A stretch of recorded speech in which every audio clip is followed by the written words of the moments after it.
Nightmare mode detected, recommending soothing music to relieve stress. Whoa, another nightmare, huh?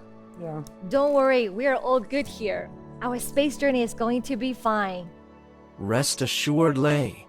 Asteroid impacts are very, very, very rare. You are safe. Remember, we have a lot ahead of us. Tigerbot, could you please share the itinerary, please? Itinerary loading. All right, here we go. So, we are going to be exploring asteroids, some of which are your source of anxiety. Then we'll also be checking out space junk and even satellites. Oh, don't forget, we'll be heading to the moon too. I know. Honestly, I'm really looking forward to better understanding how we can protect our Earth. Me too. All right, let's go.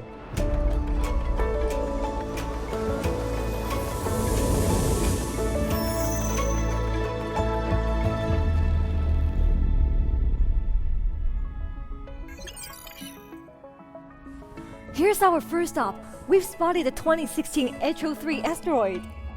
Oh, there it is. It's a focus of the Tianwen 2 mission. The 2016 HO3 is also called Kama'olewa. It's a quasi-satellite of the Earth. So, the big question is, where did this asteroid come from? Was it formed in the early days of the solar system, or was it a fragment from a moon collision? Hey, if Tianwen 2 nails that sample part, we're going to investigate its true origins. You are right, Tigerbot. You know, this is a complex and challenging mission. It's China's first interplanetary sample return mission. I don't know about you, Yilin, but I want to know how studies in the future can help mankind cope with the risk of asteroids hitting the Earth. Don't forget, this all requires global collaboration.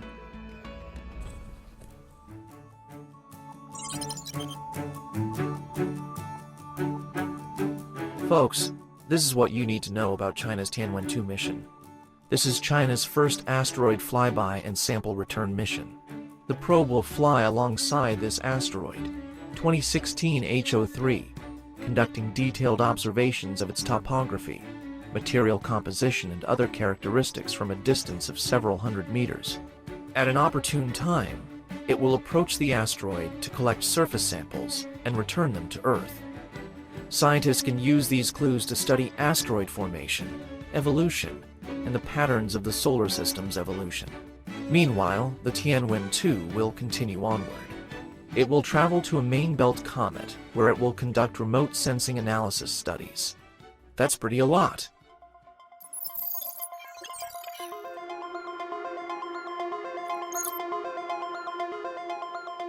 Lei, do you remember what happened back in 2013? No one saw that asteroid coming until it was already hurtling through Earth's atmosphere. Yeah, that was a close call. Luckily, it was minor, and the damage was limited. But no need to panic. Statistically, you're more than 10 times more likely to win the lottery. Twice.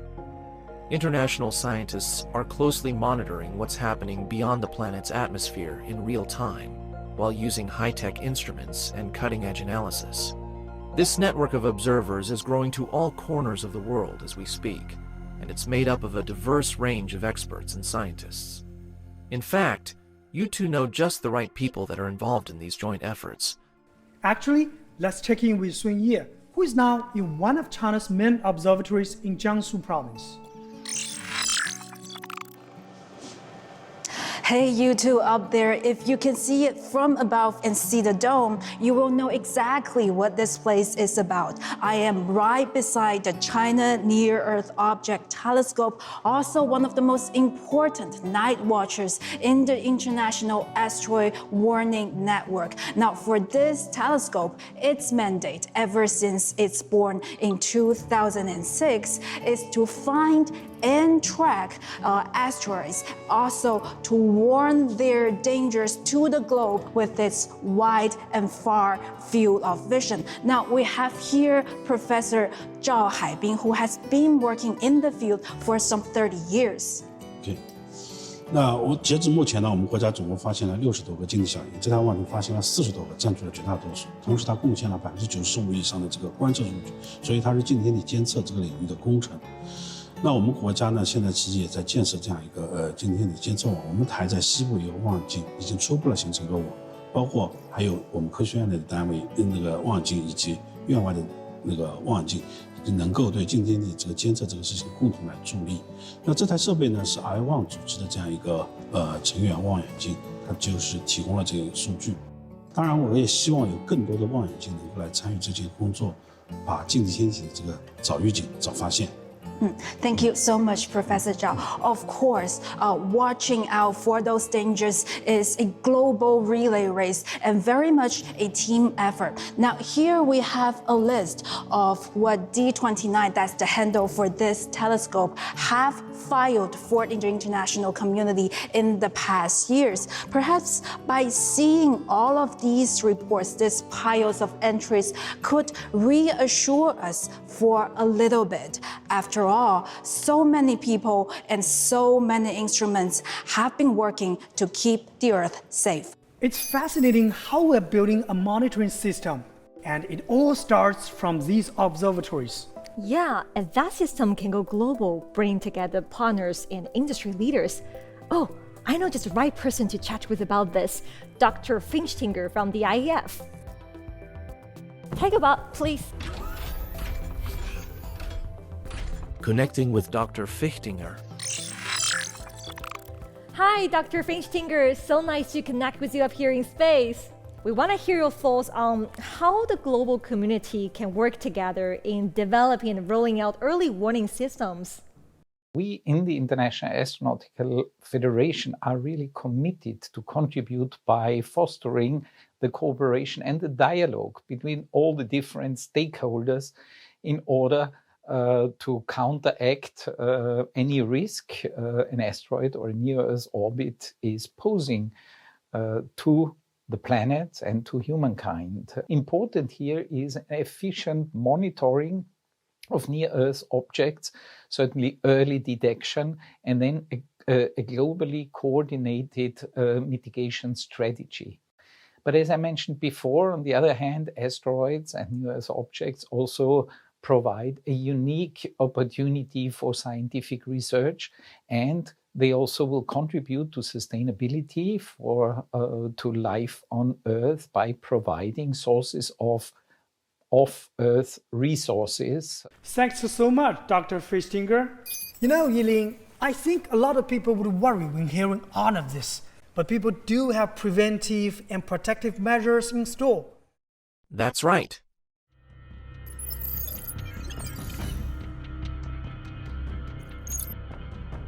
Lei, look at these. They're the China-Brazil Earth resources satellites. You know, the two countries have been collaborating on these satellites since the 1980s. Wow. And all the data they gather is crucial for so many fields such as environmental monitoring, disaster management, and urban planning. Yeah, I actually remember a perfect example of how these satellites were relied on. Back in 2023, Brazil was battered by severe floods. Then the satellites came into action, monitoring the disaster and providing vital information for relief efforts. They've also been instrumental in protecting the Amazon rainforest by monitoring deforestation. Wow, I think I've got the perfect person to tell us more about this. Let's get him online. Sure.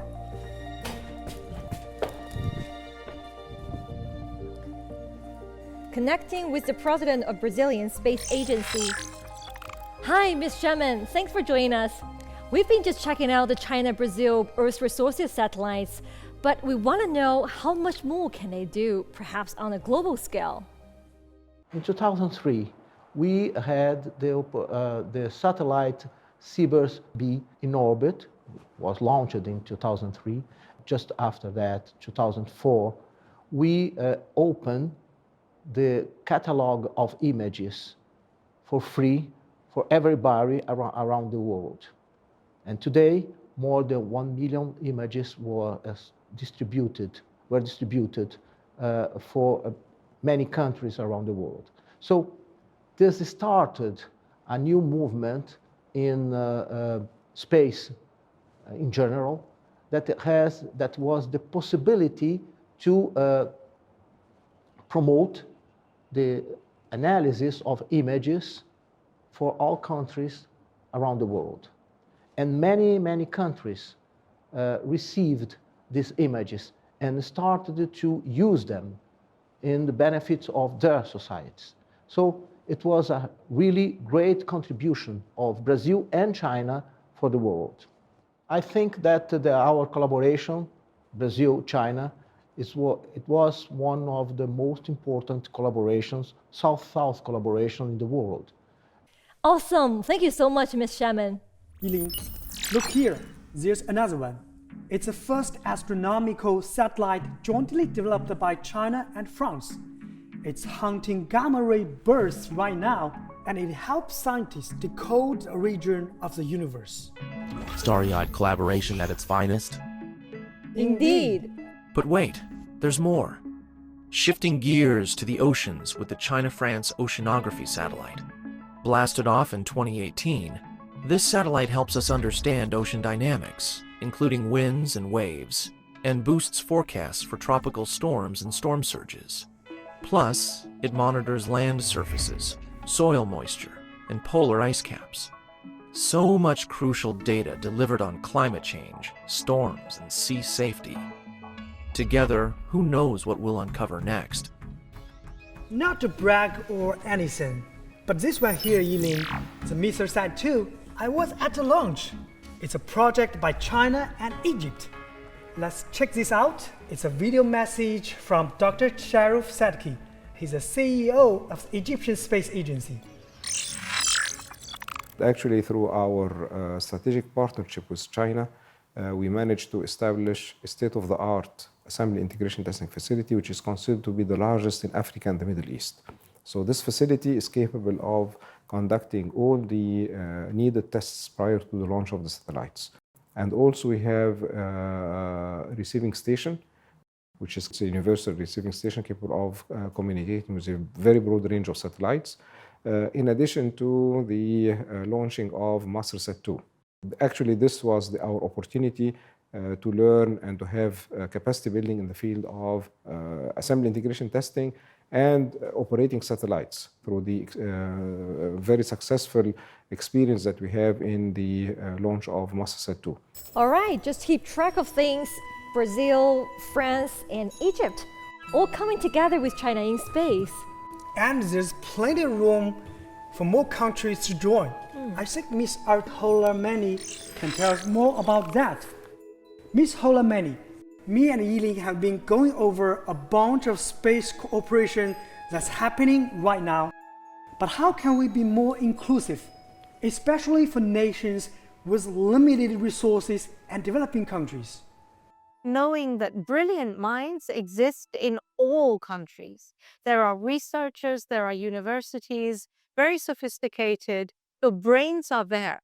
The capacity, the infrastructure may not be there, but the intelligence and the capability is there. And I think developing countries, the spacefaring nations, realize that they have a lot to gain, not just to foster greater international collaboration, but also to benefit from different perspectives and different insights from these countries. Thank you so much, Ms. Holamani. We are heading for the moon now. We are going to talk with you later. See you soon.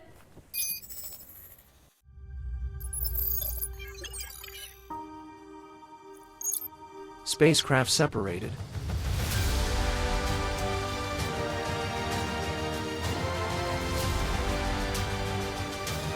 Destination, the far side of the moon. Yilin, we're almost there, just approaching the far side of the moon now.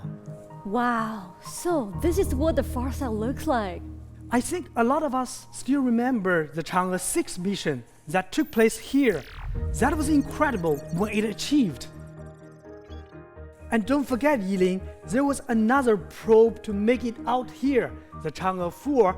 It was the first mission that completed a soft landing on the far side of the moon. That's right. I could imagine the lunar soil samples collected here could rewrite the history of our solar system. I still remember Chang'e 6 has brought back 1,935.3 gram samples, right, Taikobot? You have a good memory, Yilin. Trust me, those samples have the potential to unlock so much information. Since they were brought back to Earth, they've gone through extensive analysis. Honestly, I can't wait to see what we learn.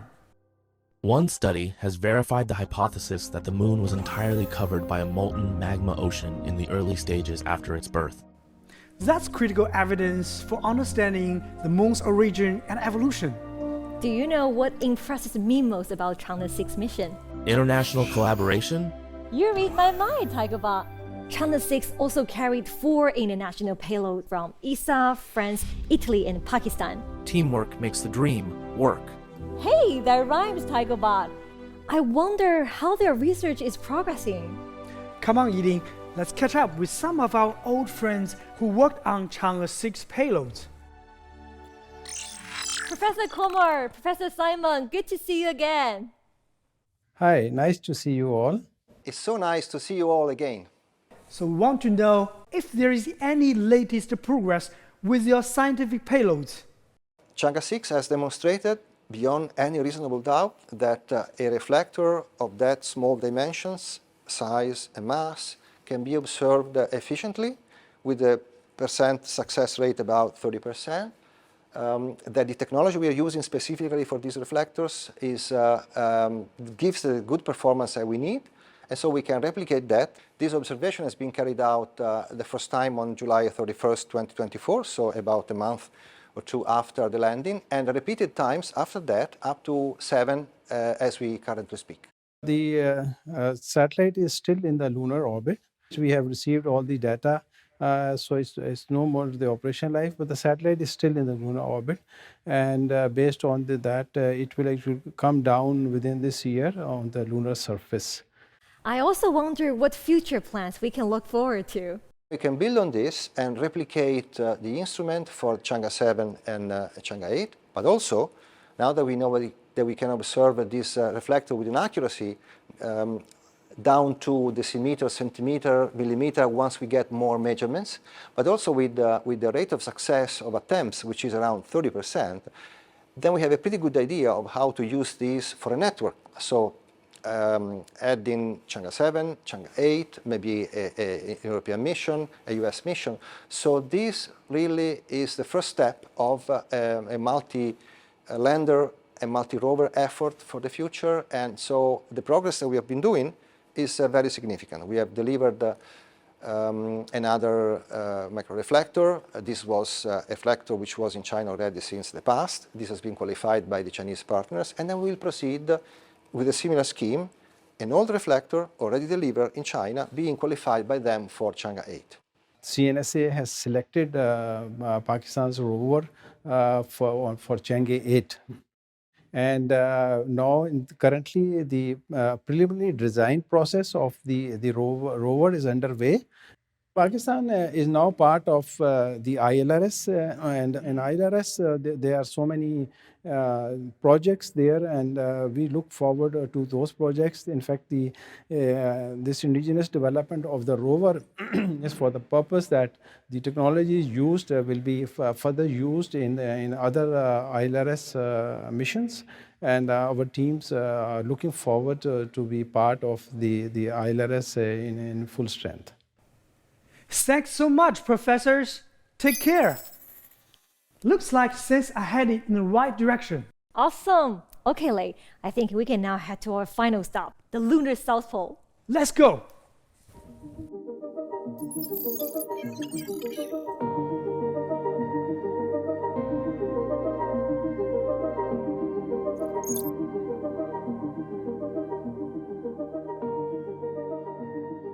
The temperature at the South Pole could drop to minus 230 degrees Celsius. Good thing you're in a spaceship. Lei, you know what's really cool about the South Pole? There are these areas called permanently shadowed regions that never see the light of day. And it's precisely in those parts that there may be water ice. Imagine what it would mean for future space explorers. Basically the equivalent of a space convenience store.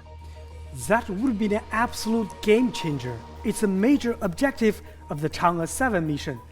It will search for water ice and carry out a series of scientific explorations to deepen the understanding of the lunar South Pole. Looks like this place will really be in the limelight in the years to come. And don't forget, the Chang'e 8 probe will carry out experiments on lunar resource utilization in its vicinity, and along with the Chang'e 7, they will constitute the basic model of the Lunar Research Station. Chang'e 7 and Chang'e 8, the dynamic duo of lunar exploration. We can see them as the prototypes of our future lunar bases. Lei, I know the person to learn a lot more about this endeavor. China's Lunar Exploration Program Chief Designer, Mr. Wu Weiren. Chief designer is online. 你好，吴院士，吴磊、一林，你们好。你能给我们介绍一下国际月球科研站最新的进展吗？它的目标是什么呢？我们希望能够在探月4期建设的基础上，能够由中国发起，多个国家参与这么一个国际大科研工程。目前进展还是很顺利的。它主要是在月球南极建设一个月球科研站，这个科研站呢，能够能源自动供给，是吧？通信能够就地实现，以月球南极为中心，然后由月面和月球轨道这么组成，可以向更远的地方辐射。比如说，我们有月球探测车、月球着陆器、月球飞跃器，以及我们构建的网络，这多个系统组成。组成以后啊，我们能够在上面长时间的无人探测，也可以实现短时间的有人参与，这么一个能源供给充分、通信设施齐备，然后各种实验设施具备，能够长时间的多领域的这种科学探测。当然，最终我认为我们月球科研的建设要为将来奔向火星服务。吴院士，国际月球科研站目前会有哪些合作计划？现在在国际月球科研站上，要实现多个国家参与或者多个国际组织参与。按照我们目前的建议或者我们的设想，我们希望能够实现50个国家，500个国际科研机构或者组织，再就是能够有5000名国际科学家一起共同参与。我觉得以后我们就可以全世界科学家都可以在这个月球科研站和我们地面是吧国际合作总部，一起我们共同分享我们的探月的成果，共同为我们奔向火星做技术准备。好的，吴院士，非常感谢，再见。And I didn't forget, we still have Miss Hola Mani connected with us. The director of the United Nations Office for Outer Space Affairs is back online. Hey, Miss Hola Mani, what's your take on this International Lunar Research Station? Space and the exploration of space is meant to be, according to the Outer Space Treaty, for the benefit of all humankind. And there is a lot of desire from many member states to really support their national space economies by being part of these initiatives. And I hope that by being the concrete projects on the one hand and the dialogue in the diplomatic forum on the other, that we will converge and see really positive results. China is doing what it can to invite collaboration and cooperation in this spirit, and I hope that it will bear fruit. That's great to hear. Ms. Hola Mani, thanks so much for your insights. Bye. International cooperation, key to unlocking the universe. You are spot on, TechoBot. So what big moves is China planning? Processing the latest on China's space adventures. According to the China National Space Administration, there are 4 key areas of focus. First, boosting space access capabilities. Think bigger, more powerful heavy lift launch vehicles and reusable space transportation systems. Don't forget, efficiency and green tech are paramount for breakthroughs in future space launches. Second, speeding up space exploration. Lunar missions like the Chang'e 7 and the Chang'e 8 are on the fast track, alongside building the International Lunar Research Station. Plus, planetary projects are on. The Tianwen-3 aims for Mars sample returns, while the Tianwen-4 is for Jupiter system exploration. These ambitious goals are all in the works. There will even be more probing for gravitational waves in space. Talk about reaching for the stars. Third, They're expanding space applications by building a next-gen civilian space infrastructure and developing a satellite internet system. And, finally, they're promoting safe commercial spaceflight with a new action plan. So much to look forward to.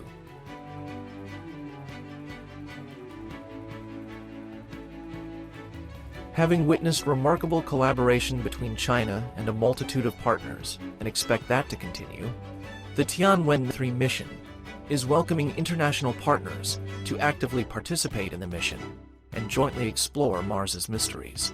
The Chang'e 5 lunar samples have been distributed to international scientists.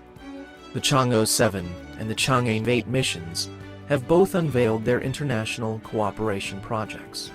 That includes working together at the International Lunar Research Station, in the Space Information Corridor, under the Belt and Road Initiative, throughout the construction and application of the BRICS remote sensing satellite constellation, and beyond. It's all for protecting Earth, improving people's livelihoods, and serving human civilization. In other words, it's space for all. What a journey, Lei, from exploring asteroids and satellites to learning about the moon's history and future. Yeah, and so much of this is being done in an inclusive and open manner. Think of all the countries and experts coming together. I think this is my favorite part. People working together for common advancements. It's like everyone's in it together. Absolutely love it. I can't wait for more. All right, how shall we move forward? Agreed. Our journey doesn't end here, right, Taikobot? Oh yes, I'm ready. Initiating blast off. Destination: infinity And beyond.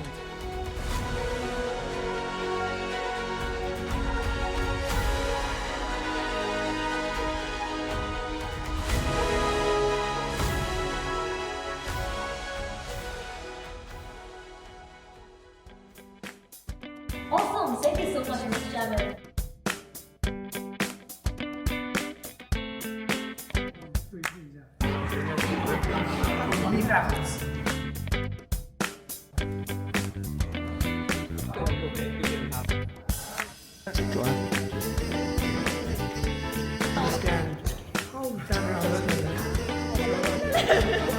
I don't know about you, Yilin.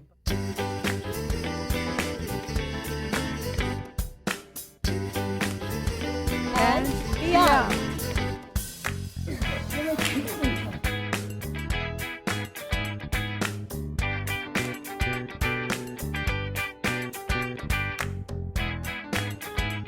Singer, you know, Yilin, I know a lot of people as well. 从艺术的角度，当然我觉得以及逻辑和效果。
Ready? Go!